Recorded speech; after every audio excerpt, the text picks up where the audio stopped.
그리고 저 동생, 여동생하고 조카들은 이렇게 같은 날, 같은 장소에서 이렇게 사고로.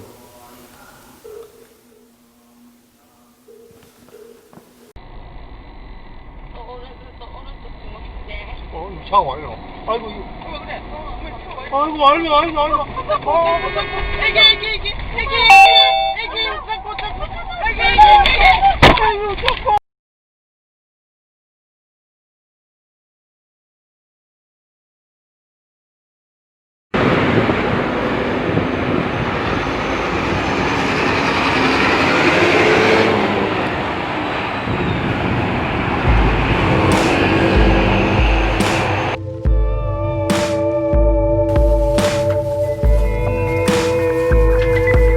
2017년 12월에 1심 1변론기를 진행했으니까 네. 5년 그래서 차. 이제 5년이 시작된 거죠. 5년 차.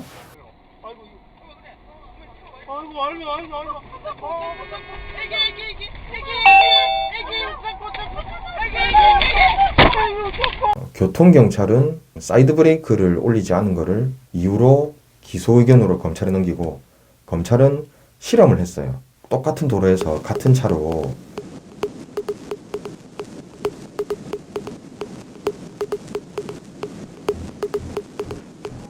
이렇게 운전을 했다. 이거는 차에 문제가 있을 거다. 그때 시작이죠. 그때가 이제 소송을 하겠다는 마음을 먹었죠, 이미.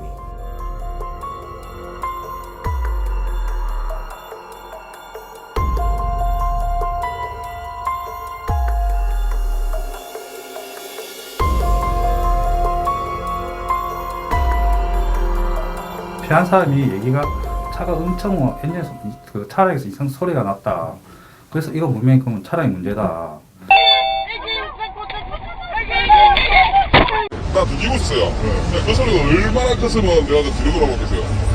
강철 그 자르는 쇠가 있는 소리. 그 소리가 엄청나게 컸어요.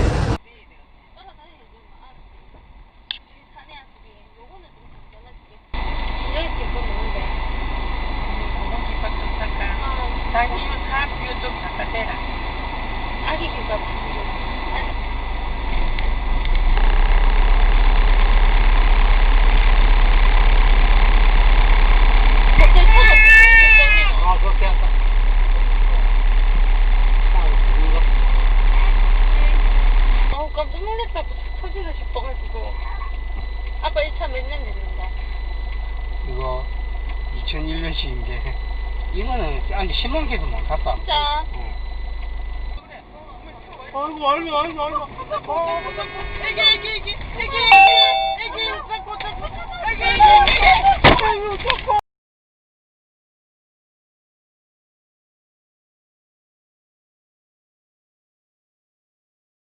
일단은 이제 국가에서는 제조사랑 그 노는 게 이제 제조사랑 같이 이제 조사를 해야 된다고. 그러니까 뭐 어째 보면 그 책임 있는 쪽이잖아요. 같이 한다는 게 좀 납득이 좀 안 될 거예요.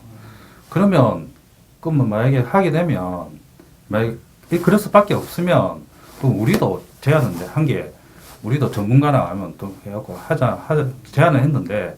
근데 국가에서 가서 안 된다. 경찰에서도 안 된다.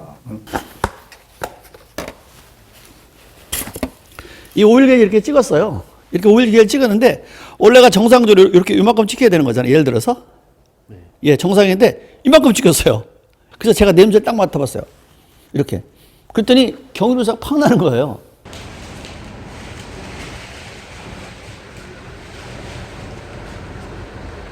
그러면 이제 경유가 들어가잖아요. 그러면 이제 엔진을 묽어져요.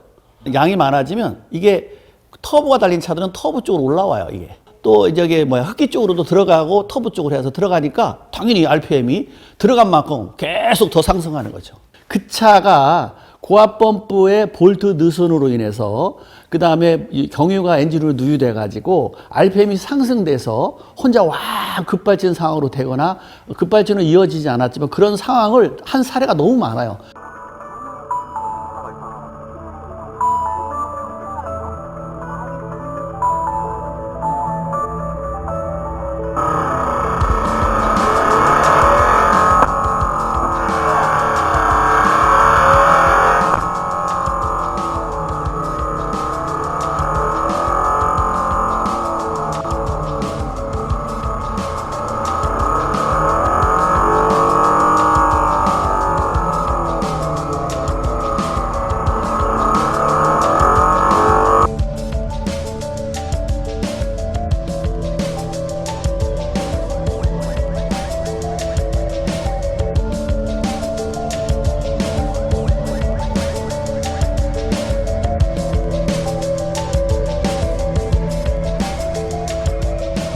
무상수리는 의뢰하는 사람만 해주는 겁니다.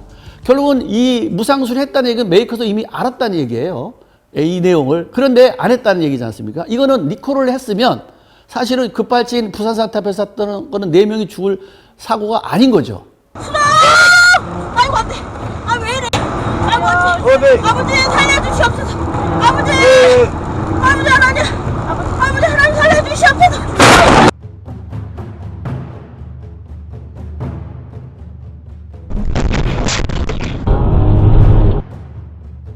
우리나라에서 일단은 자동차 어떤 결함이 있느냐라는 어떤 의심이 받았을 때는 그거를 운전자가 차주가 증명을 해야 된다, 기술적으로. 두 번째는 급발진이라고 주장하는 여러 가지 건수들에 대해서 가장 중요한 부분이 뭐냐면 재현이 안 된다는 겁니다. 재현이 안 되다 보니까 자동차 메이커는 끝까지 급발진에 대한 존재를 아예 부정하는, 이게 우리나라의 현실입니다.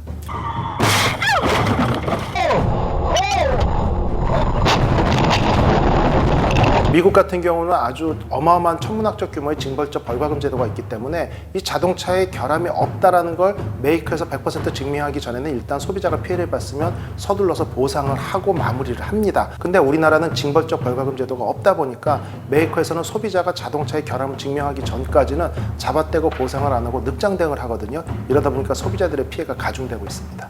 해외 사례를 본받아서라도 국내 소비자들이 안심하고 차량을 운전할 수 있고 소비자의 권익이 최대한 보호될 수 있는 제도 마련이 시급하다고 볼 수 있습니다. 너무 많이 죽었지 않습니까? 피해가 너무 크잖아요.